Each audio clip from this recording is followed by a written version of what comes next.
Janasena ticket మీద ఎవరెవరు పోటీ చేస్తారో అన్నది చాలా వరకు క్లారిటీ వచ్చేసింది. ఇక మిగిలిన స్థానాలు చాలా అంటే చాలా తక్కువ. వాటిలో పవన్ పోటీ చేయడానికి వేరున్న ప్లేస్ ఒక్క పిఠాపురం మాత్రమే. ఎప్పటి నుంచో వినిపిస్తున్న పిఠాపురం నుంచే పవన్ పోటీ చేసే అవకాశాలు ఎక్కువ కనిపిస్తున్నాయి. అదే టైంలో పవన్ కళ్యాణ్ ఎమ్మెల్యేగా పోటీ చేయరని, ఎంపీగా పోటీ చేసి కేంద్ర మంత్రిగా పదవి చేపడతారని మరో వర్షన్ వినిపిస్తోంది.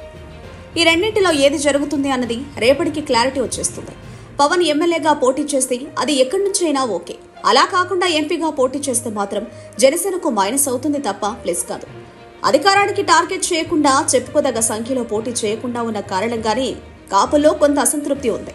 ఇప్పుడు ఎమ్మెల్యేగా కూడా పోటీ చేయకపోతే పవన్ కు ఎప్పటికీ ఆంధ్రాలో అధికారం చేపట్టడం మీద దృష్టి పెట్టరనే అనుమానాలు పెరుగుతాయి. ఎప్పటికీ తెలుగుదేశం పల్లకి మోయడానికి జనసేనను వాడేస్తారని భయం పెరుగుతుంది.